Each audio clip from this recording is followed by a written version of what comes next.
especially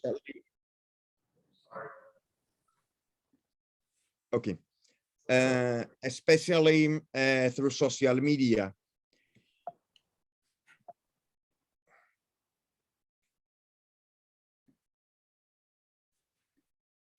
So these museums were established in 2012 and 2013, and actually are private museums which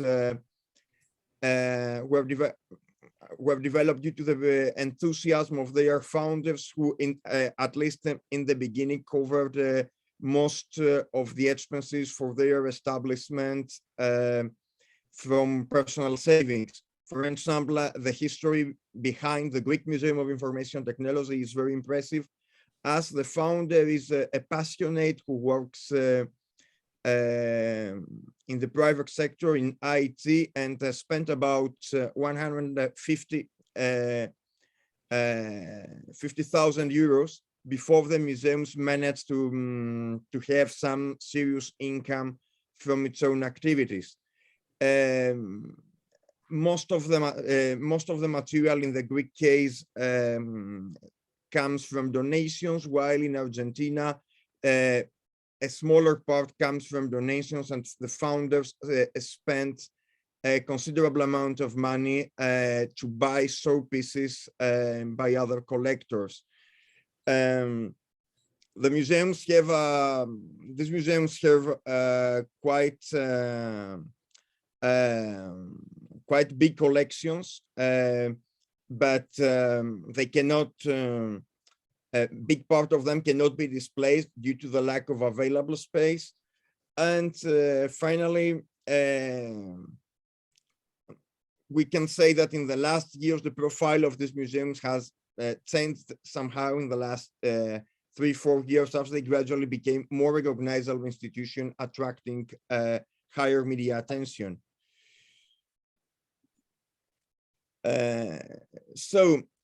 A main feature of the exhibitions, I will show you a few images later on, is that they are quite interactive, and that they give emphasis on the employment of visual and sonic stimuli. They also give emphasis on gaming, and they try to provide to visitors the experience of gaming through old computers and old consoles. This also is a strategy which aims at creating a stable relations with the audiences, as through this interactivity and temporary exhibitions, many visitors come back to the museums and don't visit it only once. Actually, one of their strategies is the development of more systematic bonds with audiences, and the use of social media plays a key role on that, as they try to be in a sort of permanent contact through Facebook, Instagram, LinkedIn, and Twitter. Here you can see an example of this interactive philosophy, as in Athens, visitors have the chance to hear the voice of old internet modems by pressing a button. Or here you can see an event organized by the museum in Buenos Aires with a temporary exhibition in summer of 2019. The visitors had the chance to play with various retro consoles from the 70s, the 80s, and the 90s. Another activity which is part of this interactive philosophy is that both museums have a rich collection of books and magazines. These collections are in theory open to visitors and researchers. As we will see, these museums are largely based on volunteers, so sometimes sometimes this facility is not offered. And this museum also tried to contribute to the development of IT history, a field of history which is quite marginal in both these countries. For example, the museum in Buenos Aires publishes a specialized journal, while the Greek Museum tries to create an online archive with interviews with people who had a key role in the development of information technology in Greece since the 60s, and also the organization of libraries with old books and magazines can be seen as part of this attempt. Here, for example, you can see an interview with one of the veterans of information technology in Greece, one of those who had a role in the first companies, which started here in the 60s. Or here you can see the front page of a sort of academic journal published by the Museum of IT Technology in Buenos Aires. Here are some photos which I took during my visits there. This one is taken in Buenos Aires, and this one is the collection of books and magazines in Athens.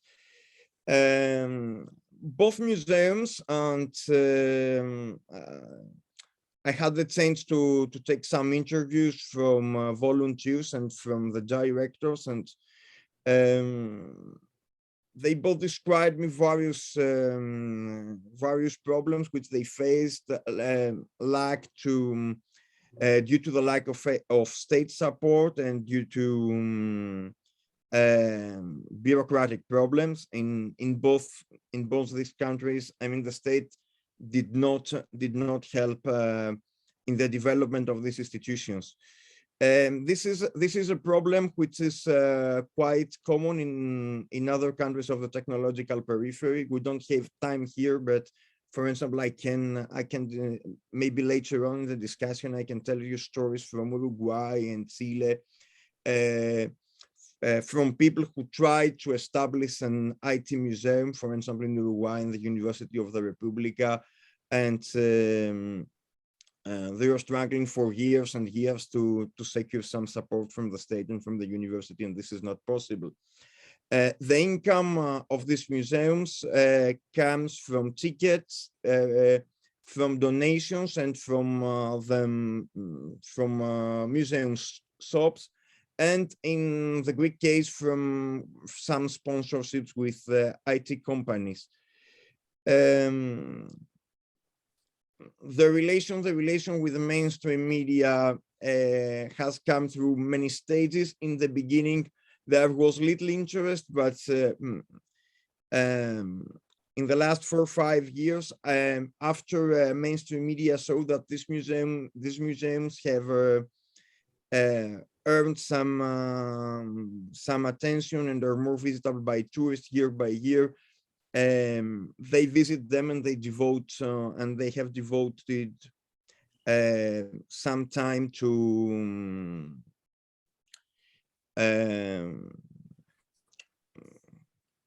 for their activities. Another key point is that both these institutions are almost completely based on the help of volunteers. For example, the devices are maintained from techniques who work from the museum pro bono. The visits are also organized by volunteers, and many of these volunteers are students who are interested in gaining some experience during their studies. And also, as I mentioned, all these museums systematically use social media, attempting to develop an active relations with their audiences. Here you can see some photos from the shop mirror, soap and not soap, sorry. And here you can see a screenshot from the ESOP of the Greek Museum. Both these museums have profited from the wave of nostalgia which characterizes mediascapes in the last years, in the last decade, the phenomenon which has been defined as retromania. In the Greek case, nostalgia has been triggered during the economic crisis because there was a quite strong idealization of the recent past, namely of the decades between the between the political transition of 1974 and the beginning of the crisis of the zeros, and the development of information technology actually coincided with this period. So the use of nostalgic reference was something that could certainly attract audiences. And here, for instance, you can see how the Greek Museum of Information Technology uses nostalgia to develop bonds with its audience, with visitors. This is from an event organized in 2019 due to the St. Valentine's Day. They organized a sort of gathering where people who had met their other half, their husband, their wife, were invited to go to the museum and to drink wine and share stories from this experience. And here you can see the use of nostalgia on Instagram by the Museum on Information Technology of the Republic of Argentina. The audiences of this museum, unfortunately, I did not manage to find specific statistics. But for example, I was quite interested to see the ratio between men and women. During the interviews, they described me as 70-30. And a key point is that students from high schools and sometimes from universities visit the museums with their professors, and both museums try to attract tourists. In the case of the in the case of the museum in Argentina, this attempt experienced more success, I would say, mostly because of the central location of the museum, because in Athens, this museum is located in a suburb, so it's quite outside the city's mainstream geography, I would say. And another interesting point is that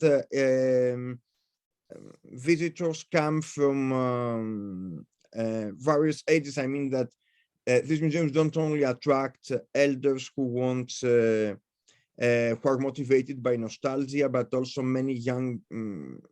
younger audiences, by people who are interested in the first steps of IT. Some preliminary conclusions. These institutions and their impact demonstrates that there is a growing interest in the history of consumption in both Argentina and Greece, for this is important because in both countries the history of consumer culture is quite marginal. So these museums struggle with dominant perception of history, which tends to be like politics focused or economy focused. And another interesting point is that these museums not only survived a period of economic hardship, because in both countries, the decade of the zeros was a quite tough one, a tough decade in economic terms, but they also developed their activities during the crisis. And in a sense, at least in Greece, they used the nostalgia of the crisis to strengthen their impact. Another conclusion concerns that the strategy of the museums is organized around the try for the development of a community, and that social media and visual and sonic stimuli like videos and photos play a very, very important role in the mediatization of IT history by these institutions. And also we can see these museums as resonating with the wider enthusiasm on retro culture, not only in these two countries, where this nostalgia is also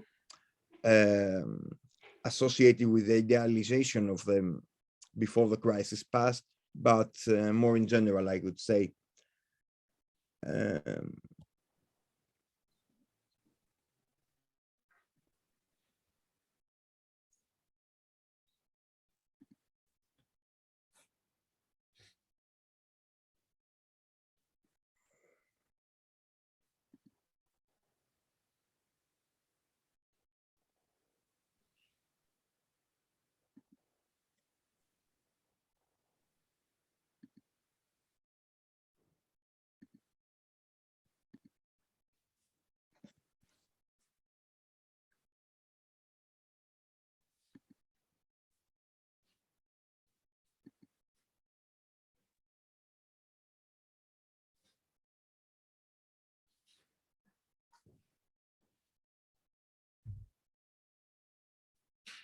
So can you hear me?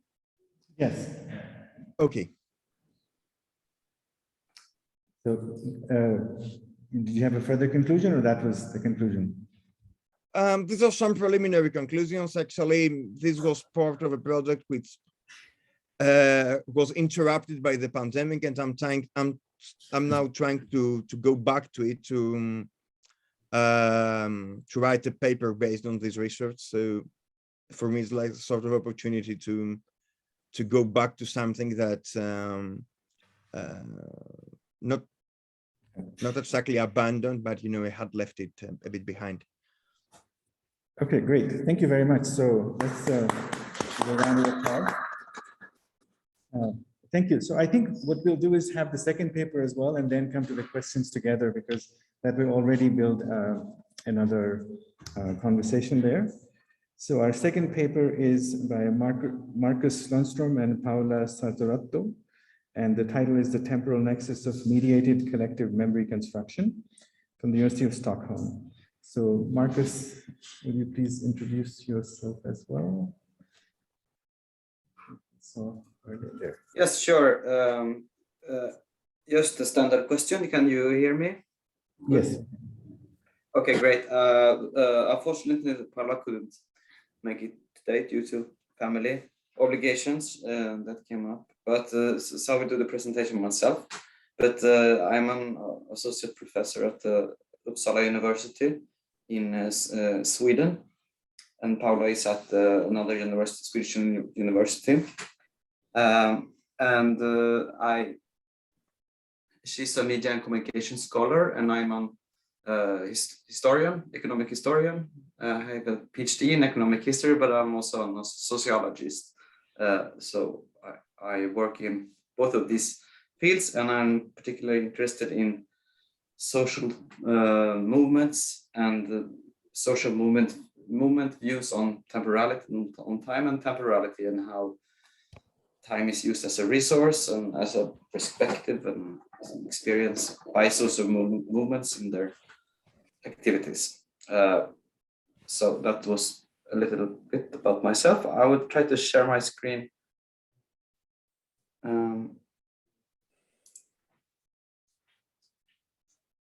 yesterday. Let's see.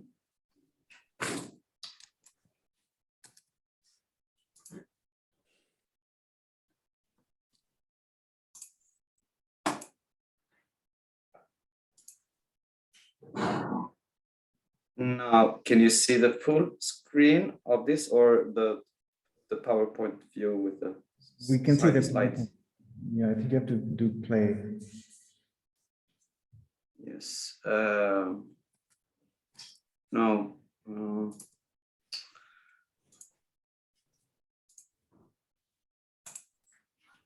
This one, right? Now it's better. Yeah, now it's perfect. Okay.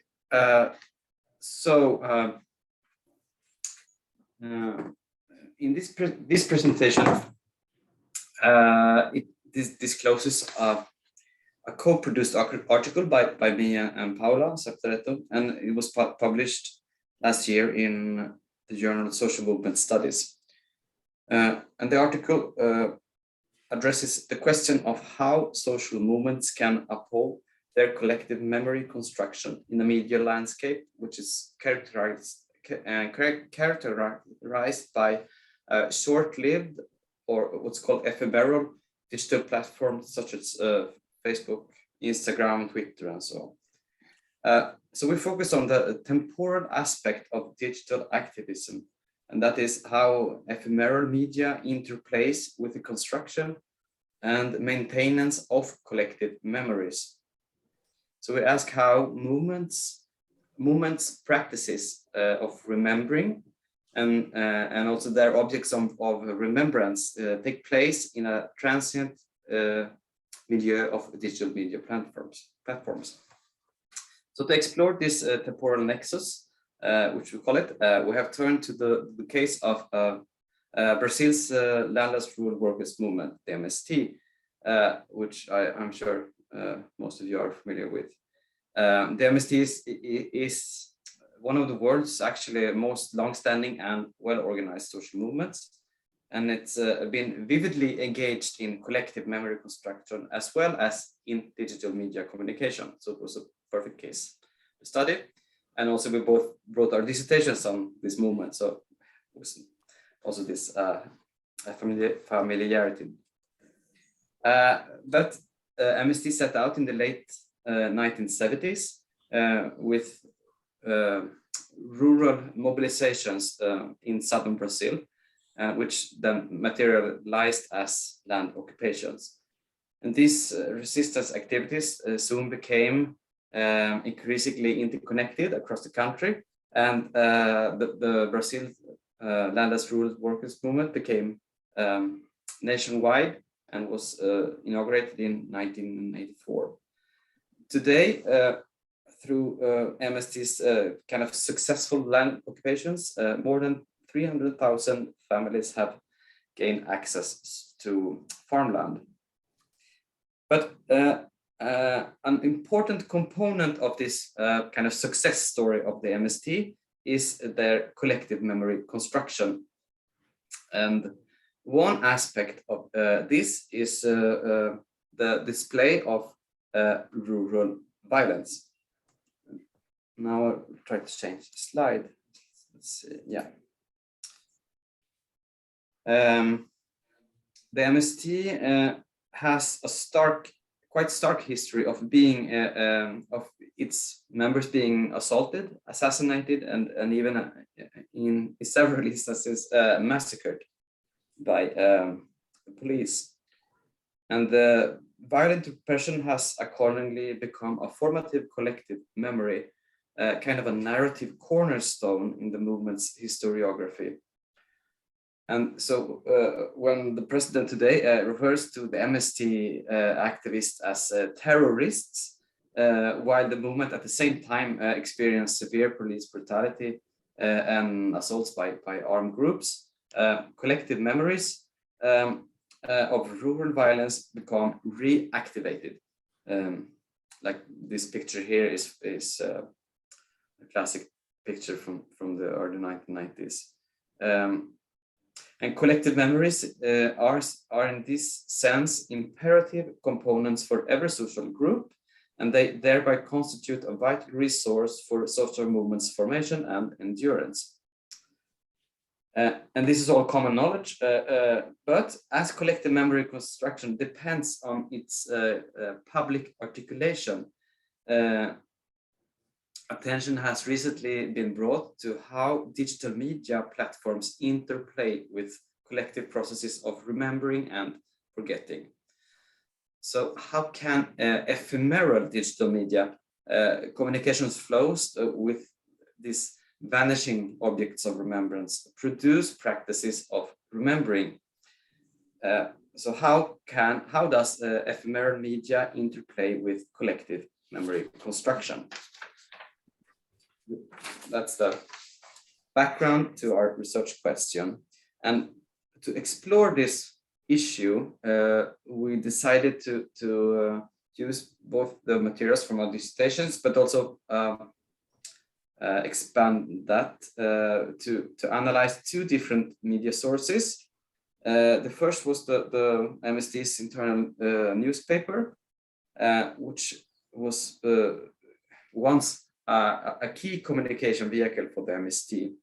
It has been published regularly since 1994, although it was officially shut down in 2014. So, but for 3 decades it's been going on. And today the MST is primarily communicates through their Facebook page to the right here. And so our assumption has been that it was that MST's kind of symbolic move, this shifts from print media to digital communication, it has a critical historiographic implication. Since the movement has no longer a textual archive for documenting issues such as rural violence, these reports dissolve in the ephemeral nature of digital media platforms. So we therefore wanted to explore how such an archival absence or the inaccessibility to the archives could affect MST's construction of collective memories. And to address this research problem, we turn to the toolbox of digital humanities. We began by compiling empirical data for building our two corpora. The first corpus consisted of the 40 years long publication of MST's internal newspaper. These texts were retrieved from various online sources, and we also passed them through, actually didn't in my dissertation, but passed them through an OCR process, kind of text recognition process with the software, and then it was systematized into a searchable text body, a corpus that comprised about 5 million words. Whereas the second corpus was different and was built on about 8,000 posts published on MST's Facebook page. The Facebook posts, they were gathered or scraped, as it's called, through an open source software called FacePager, and we chronologically systematized them into a searchable corpus of that had about 400,000 words. So after the data compilation, we analyzed the corpora with another program called Sketch Engine. I also mentioned this because I don't know if everyone is familiar with this. At least we weren't before we started, so that's why I want to share the information about the software as well. So we use Sketch Engine, which is an online linguistic tool for exploring large corpora, and we imported all of this data there, and then we began by analyzing our specific keyword, which was violence or violencia in Portuguese. And then we made what's called a collocate analysis that aimed to identify the most frequent words that were co-located with the keyword. So we have violencia here, and we have the words to the left and to the right. And this analysis showed that the most common phrase was the violencia no campo, which perhaps isn't that suppression. It translates in English literally as a violence in the field or in the countryside, or as rural violence. But the term is in Portuguese, I don't know in Spanish, but at least in Brazil, it's loaded with lots of meaning. It does not only signify violence in the countries or rural violence in general, but a specific violence directed against farm workers and landless peasants. So we use this key term, violence on campo, when we then conducted what's called a concordance analysis, which is a computer assisted extraction of each mention of this key term in its immediate context. We have a short paragraph here, and then we have violence on campo here, and then we can read. The computer finds all of these passages, and then we read the small kind of context. So, and then we had to deselect all of these entries, especially on the Facebook corpus, kind of duplicated posts and table of content entries in Jornal Centera, and also reader letters, interviews, external reports, all of this that wasn't, as we saw at the MST's voice. We deselected them, and then we had finally 250 kind of codifiable entries of rural violence on campo. So given this, the dissimilar corpora sizes between these 5 million and 400,000 words, the largest amount of entries naturally appear in the newspaper, although the relationally strongest presence of rural violence was on Facebook, actually. Yeah, and finally, we used also then Excel to code the entries we had extracted. And through this coding procedure, we found that MST's Facebook page, as well as the newspaper, rural violence serve several communicative aims and temporal orientations, which I would shortly demonstrate the results. I see I have a few minutes. So we can see in this chart, rural violence was used for different kinds of aims. The first was contextualization of collective experiences, and another was remembrance of past assassinations and massacres. Rural violence was also used to give an account of a meeting or activity, like a report of something, and also was used in a direct call to action against something or for something. Some entries also mentioned rural violence in reference to some published report, also external, or in a political demand that was directed against at the authorities. We also saw that the newspaper predominantly used rural violence to build a movement narrative to produce collective memories. The Facebook post, by contrast to the newspaper, primarily took stock of already established archives to articulate ongoing and upcoming events. So rural violence was comparably much more pronounced in calls to action on Facebook.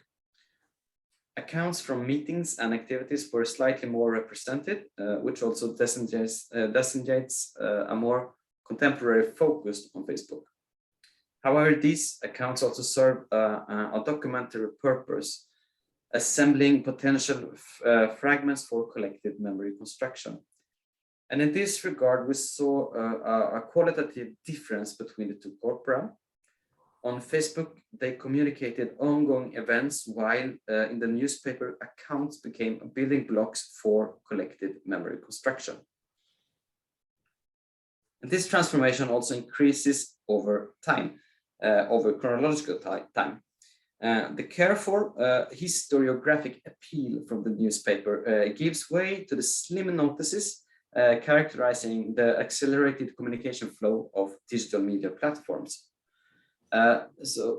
This shift indicates that the newspaper articles use the notion of rural violence to produce a narrative around this connected experience, whereas the Facebook post primarily reactivates or reproduces already established collective memories.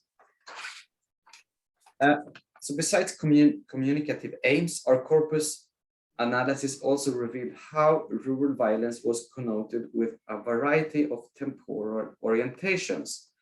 So as you can see in this chart, we used 5 values to classify temporal orientation, which we borrowed from another author. And that enabled us to differentiate between various temporalities in MST's collective memory construction. The first was the far past events of rural violence that was located in a history predating MST's chronology starting in 84.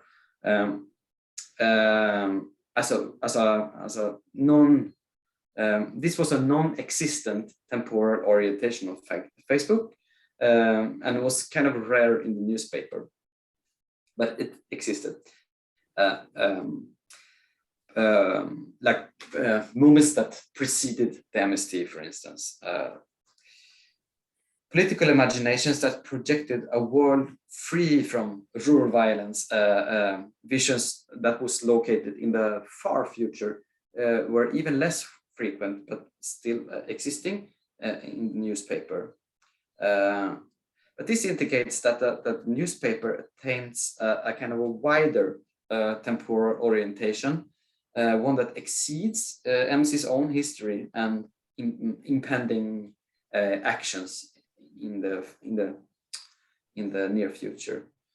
And while the Facebook post, which is inescapably submitted to the ephemeral nature of digital media, were temporarily oriented towards near and the past future, the near past and the near future, and especially then towards the present. So present time was actually the predominant temporal orientation in both corpora. But there were noteworthy variances. The vanishing notion of the present here conveyed multiple meanings. Entries of rural violence, which were temporarily oriented towards the present, typically had the character of registering ongoing events rather than commenting on or analyzing them. And by contrast, the newspaper articles put considerably more emphasis on situating registers of rural violence in a broader movement narrative. The present was also entangled with past and future in the newspaper. The near future was comparably noticeable in both corpora as a temporal orientation involving prognosis of rural violence, forecasts, and the call to actions against it. The near past, however, was considerably more frequent and analyzed in the Facebook posts. So to conclude then, this inference aligns with the observations about Facebook as a digital media platform suited for reproduction rather than original production of collective memories. And our argument in this article, and you're working to argue against it, is that Facebook posts articulate collective memories vertically. We use this term vertical and horizontal, but the Facebook posts articulate collective memories vertically through select extractions from MST's history. Whereas the newspaper, which is characterized by more careful editing and analysis and so on, instead articulate collective memories horizontally. It instigates a kind of a making of collective memories, while the Facebook posts are more bound to their remaking. And differently put, the print media predominantly produces a narrative around collective memories of rural violence, which are then reproduced on Facebook and other digital media. And I'll stop there and just say that our article can be read in full in the Journal of Social Movement Studies, and it's also open access, so I can send it to everyone who's care to hear even more about this. And I stop there to also for questions and comments and on both papers. Thanks.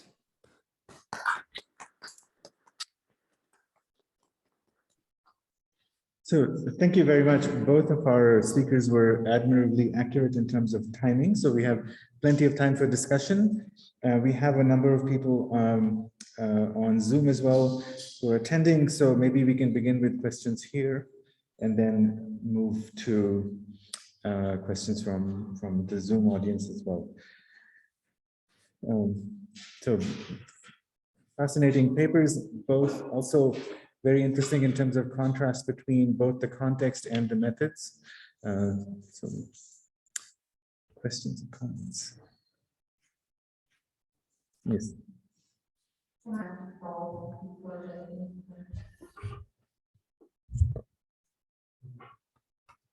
Very difficult to survive from the native speaker.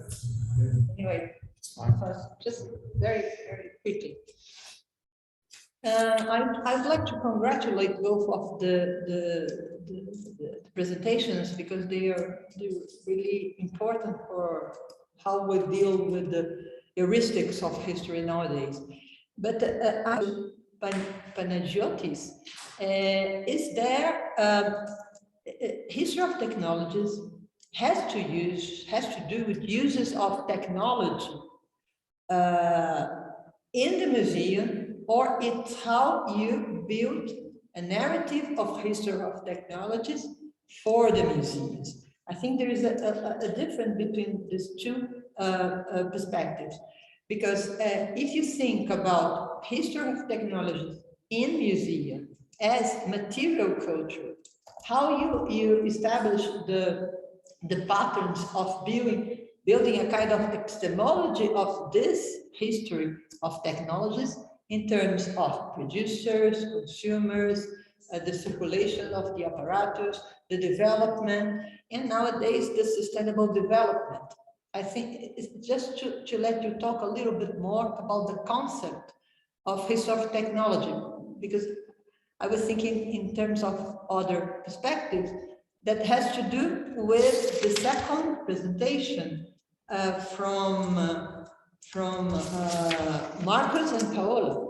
It's very interesting because it deals with a very, very important and stressing issue, the landless movement in Brazil. And my questions here, I think you did a very good use of technology to understand both platforms of producing discourse about the landless movement. But my question has to do how you differentiate the paper media in terms of circulation, and you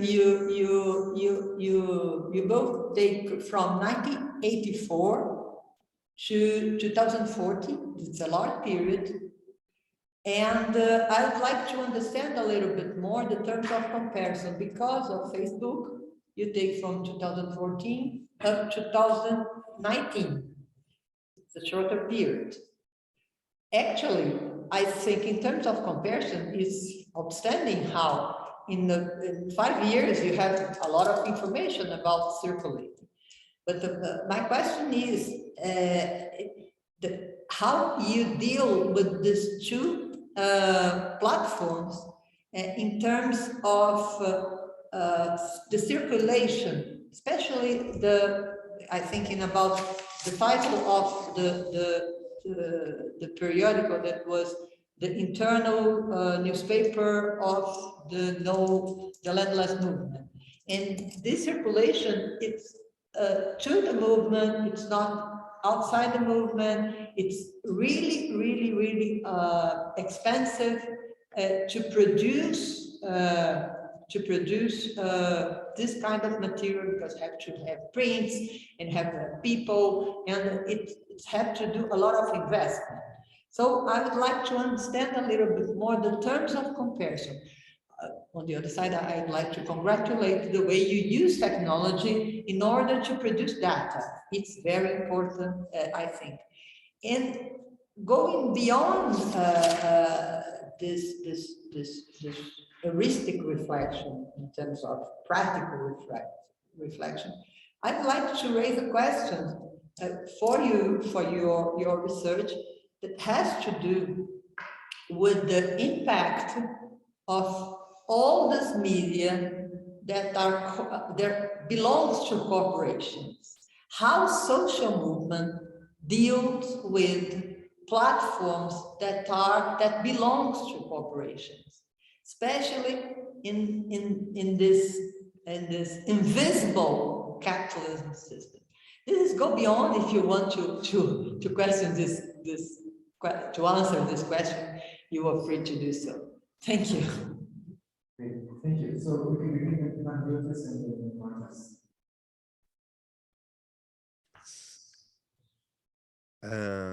So if I got it well, your question is how do these museums go beyond the material to create a wider narrative about information? He asked me. Yes, actually, I want to understand the concept of history of technology. It's almost a simple question, but I'd like to understand a little bit more. What do you think is history of technology, and how it is connected to the way the museums assume it as a historical narrative?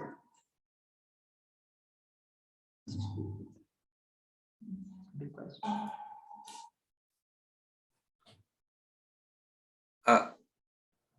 Sorry, I think it was. Did you ask me? Or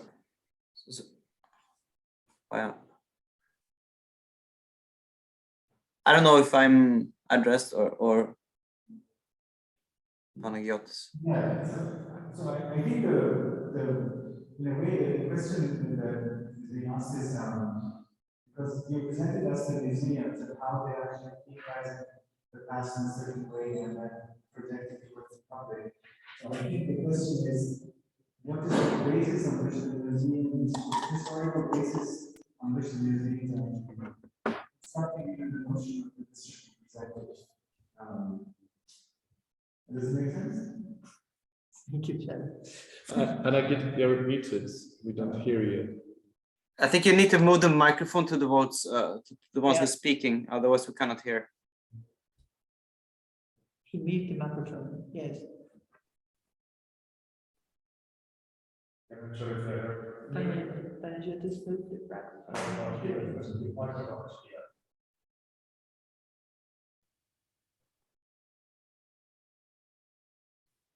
Should he be muted? Yeah. Now can you hear me better? Yes. Is it better now? Yeah. Okay.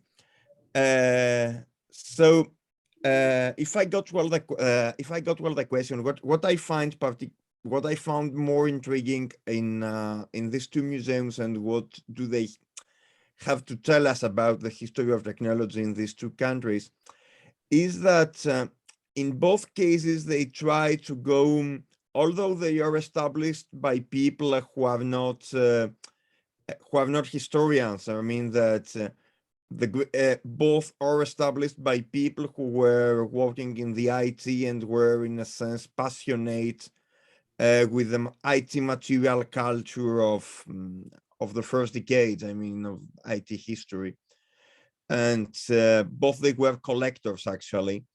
Is that time passing by, they did not stay stuck in the idea of just exposing this retro material to the public, but discussing coming in contact with people who work in the humanities. For example, the Greek Information Technology Museum has an advisory board from people working in the academy and the education, and all of them offer some advice pro bono, actually. And they try to develop various initiatives to contribute to the development of the film in this country, of the field in these countries. For instance, in Greece, one thing that for me is intriguing is that they developed this initiative, and in collaboration with volunteers, they have accumulated interviews from pioneers of IT technology in the country, and this is something that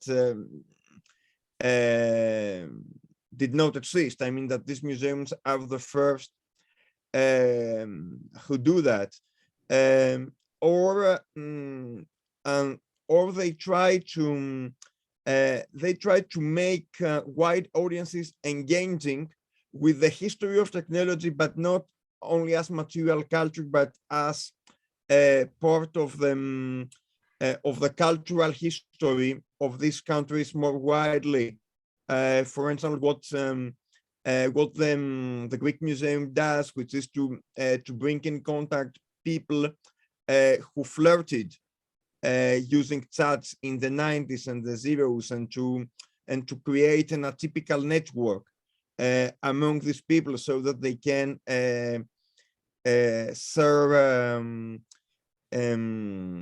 share experiences. Or what the Argentinian Museum does, which tries to bring in contact people who were in the first communities of gamers in the city. That I see a sort of exciting interactivity in all these initiatives, and that first this creates a sort of forum where people who live the history of technology can share memories, discuss, develop further their sociability. And on top of that, this creates a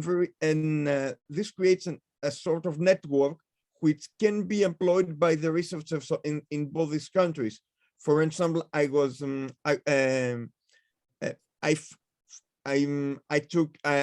studied these museums in part of a wider project about the cultural history of IT in these countries. And I found interviews through the museums that they work as a sort of hub. I don't know if this answers your question. Yeah, that's very good. Thank you. And Markus, please. Yes, thanks for the comments. Didn't get your name, but thanks anyway. I regarding the last, I can only speculate, but there was, social movements communicating through corporate spaces. The question is if there are so many species that are not inflicted by capitalist practices to choose between. I don't think so, but it's really a relevant question, especially today when Twitter was bought by the billionaire. So it's becoming kind of obvious that this is not neutral communication channels. And as far as our study took us, we didn't see that kind of critical analysis, at least not on Facebook. And regarding your other question, by comparing these two corpora, which are indeed very different sources, very different. And the first one is just 3 times longer. The newspaper, which is also, as you said, circulated only internally, and it's not that kind of 5,000 copies each issue or something. It's not huge, and it's read basically in the camps and so on. So it's not. Whereas Facebook is much more of a public appeal to announce what the embassy is doing. So that they are very different. And of course, we knew this, but was also interesting because Sintera, it ended by the same time as Facebook started, so it kind of replaced it. So therefore we wanted to have this continuity, even though it was different media types. So we used the same coding procedure on both materials just to see what happened, and that yeah, we got these results. But of course, there are problems with having these very different sources, but also potentials. Thank you.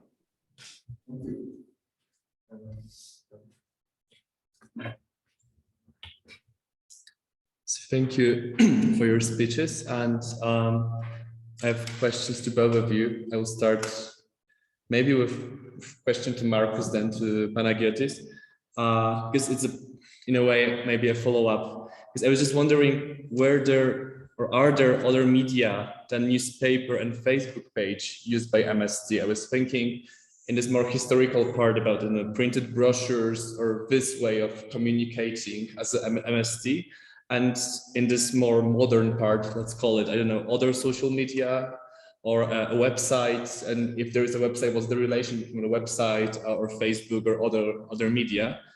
And question to Panagiotis, could you explain a little bit more why you have decided to use the category of Global South?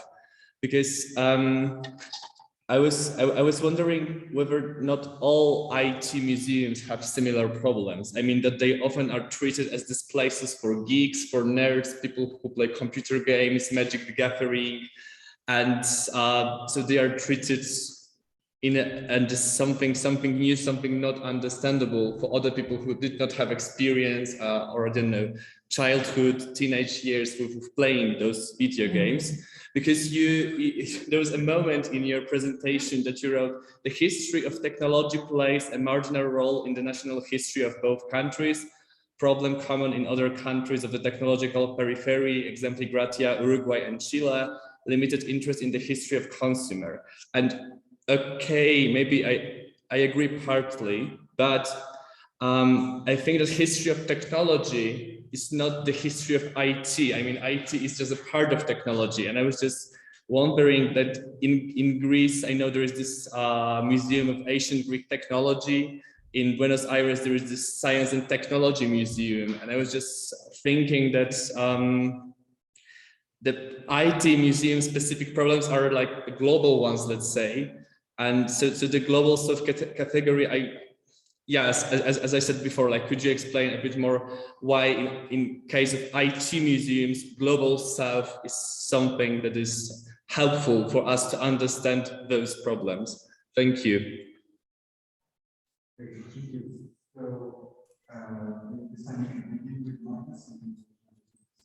Okay. Yeah. Yes. Of course, there are other alternatives regarding written media. There is, of course, the pamphlets, but that's not something I got a hold of. But there's this that's Revista Center, I think it's called. But it's short. It was shorter and not so.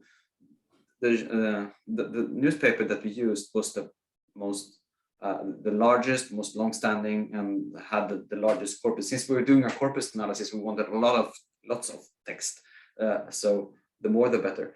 And there was the same with Facebook. It was the most vivid communicating channel at the time. Perhaps today, I'm not sure. I'm not following MST so much any longer, but perhaps it's changing. I don't know, but at least by then it was Facebook.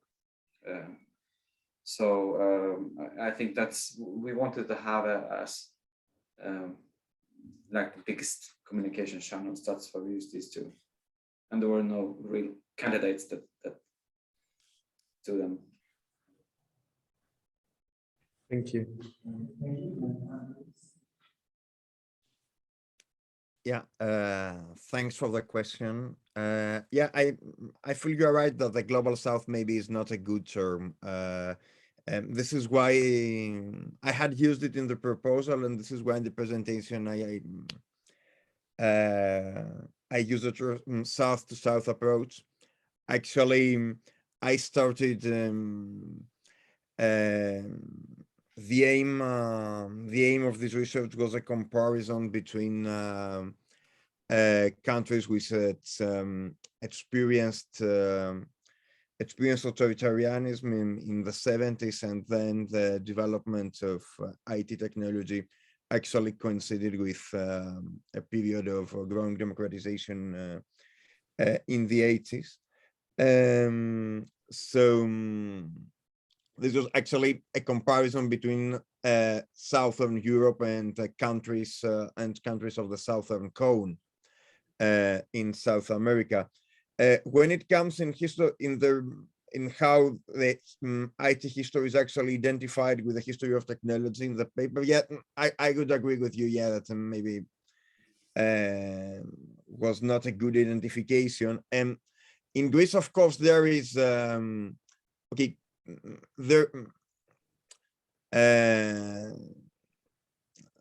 Of course, there is the history of technology of the ancient years, but as I mostly focus on, I focus on contemporary Greece. What I tried to show here, and I feel that this is a common point in the historiographies of all these countries, is that although information technology and other technologies in general played an important role in the modernization of the society and the economy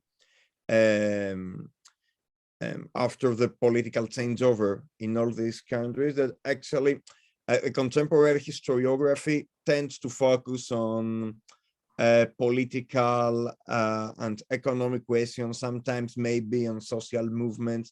But the history of everyday life and the history of consumption is something quite new and quite marginal.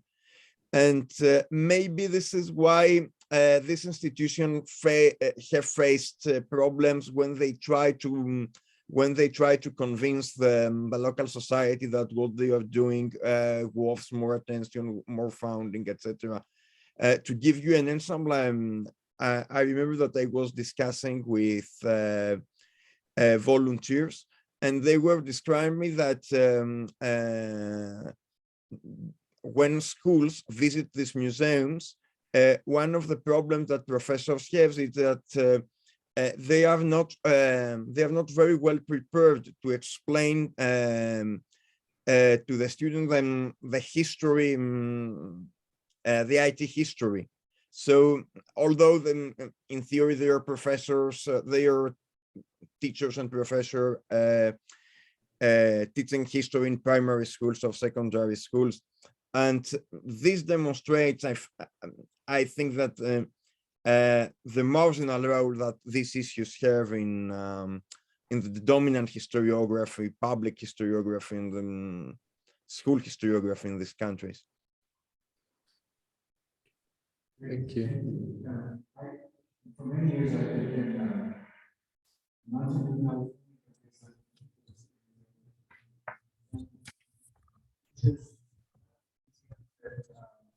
you were discussing some of the issues with respect to the lack of interest, etc., seem similar, but one thing that seems quite different is that technology and IT is connected to the nation, whereas in the museum in part of Silicon Valley, there's no mention of the nation, it's just presented as a global. So there's an interesting positionality question as well with respect to the question of consumption technology as well. And so it's just a kind of a side comment in terms of thinking of museums in the global north that are trying to do similar things. But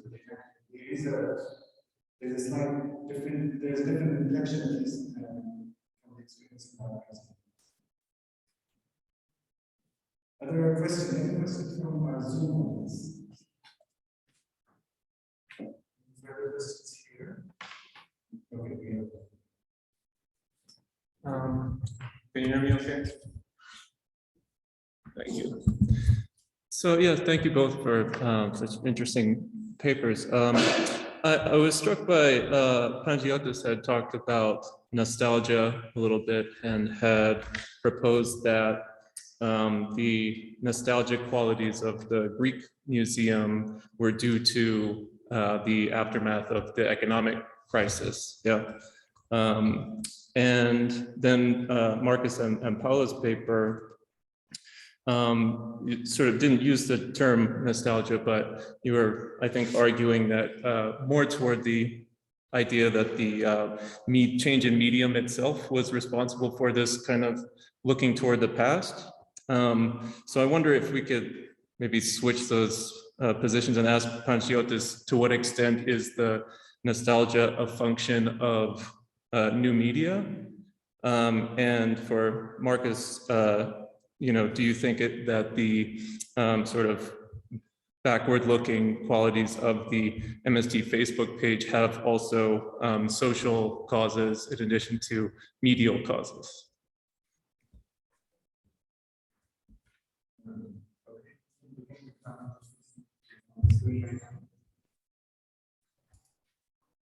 I can go first, but could you please repeat this?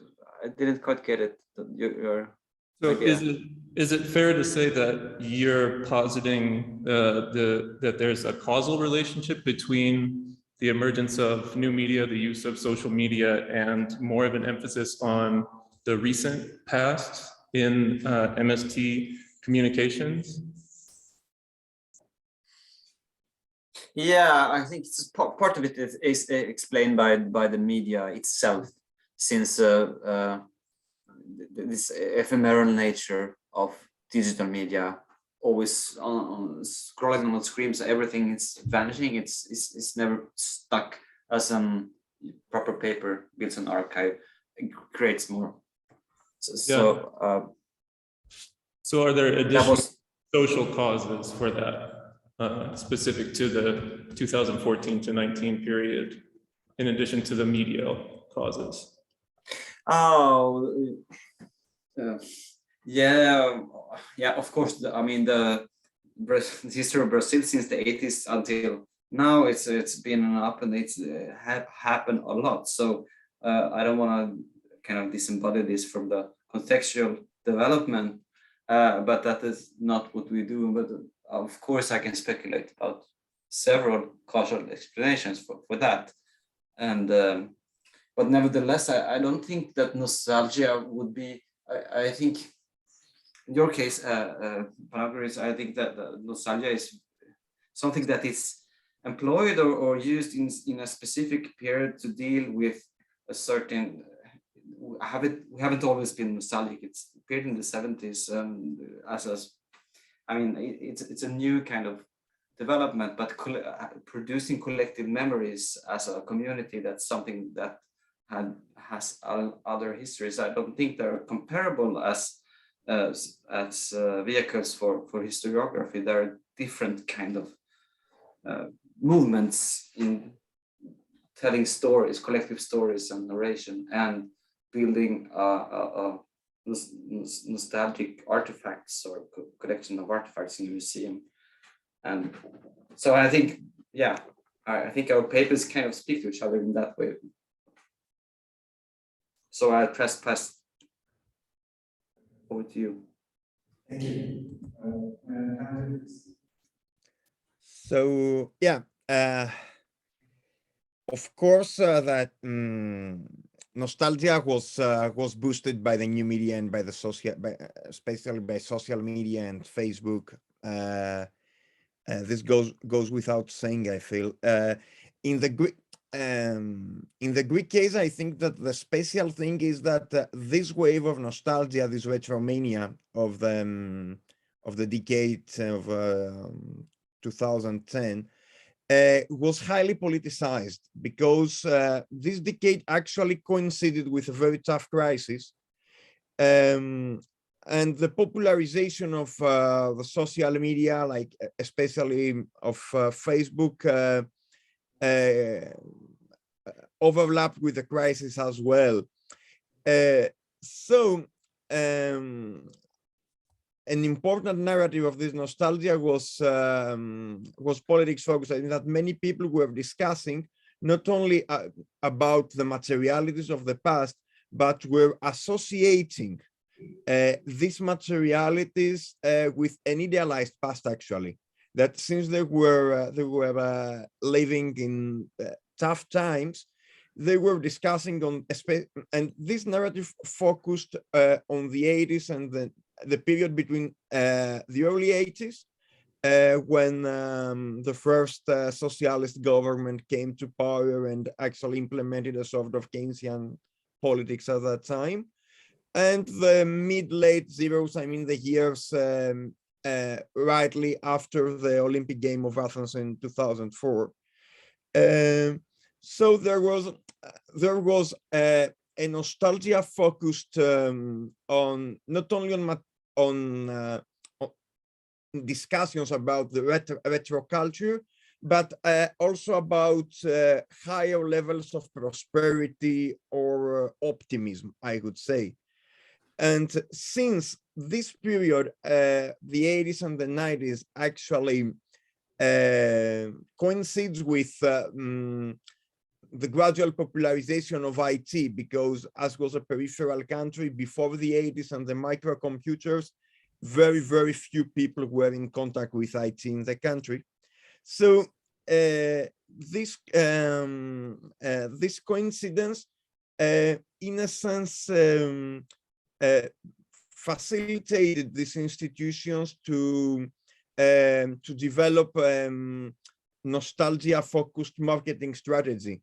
I mean that they were in a sense they were sure that by employing 80s and 90s material culture reference in their social media, they could touch quite wide audiences, at least their followers. I mean that it was like they invested in a positive, in a very positive connection.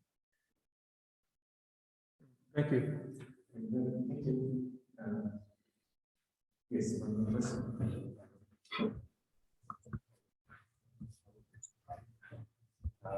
I would have a question for Markus. A follow-up to the previous question about nostalgia. I think you raised an important question about what does it really change when we change mediality, or the way our media we use. And I think, and in your case, I think the very difference is in the way and scope of interaction between the two medias, newspapers, printed newspapers, and Facebook page. This is obvious that there is a really big difference in that kind of these interactions. And my comment is based on our project. We analyzed magazines, fan magazines, fanzines, and zines of subcultural and social movements in this late pre-digital era. And we also had similar questions: what did change after the digitalization? And we did interviews with the publishers, and they remembered exactly the interaction, personal interaction, physical interaction between the kind of audience and the producers, and this is was they like then using social media and internet and web pages and so on. So I think it depends really on this kind of distribution of the media, and there are a lot of other questions that I think could be interesting. But what we observe in our communities recently is kind of nostalgia about the physical contacts and the material medium, and these people are coming back to publish print media in a different way. Of course, the media has a different function and different communicative aim, as you said, but they're coming back to it. So my question would be, if you consider this difference between the way and the scope of interaction between the media, and if you observe anything like this kind of nostalgia in the social movement. Thanks. Well, it was yeah, fascinating to hear about your fanzine study. It would be, if you could send me something if you have published, it would be interesting to see. But yeah, I don't know, but my with regards to nostalgia, I think what that really, that concept or that phenomenon captures is a kind of retrieval of something that is permanently lost, and that can kind of only be applied to the fast technological acceleration today. To play old video games from the early 80s can only be a nostalgic approach, since the technological development has already made that a thing of the past. Whereas some other aspects of remembering how certain things worked, or how an editor had this connection with his audience, that's something that can be retrieved. It isn't locked by a technological innovation process, accelerated process. So yeah, I don't know if Amnesty in a way is kind of wanting to go by. I know there have been discussions of restarting the journal and so on, but only digital, and I mean, there are these discussions, but yeah, I don't know if I lost track or if I answered your questions. Yeah. Thank you. I mean, in a way, even this question more kind of data because kind of the type of analysis versus others when you access. Okay. Any questions? Anyone on Zoom, please raise your hand.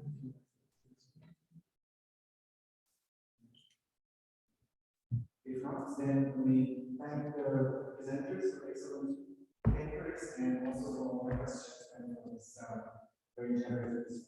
Thank you very much. Thanks. Thank you.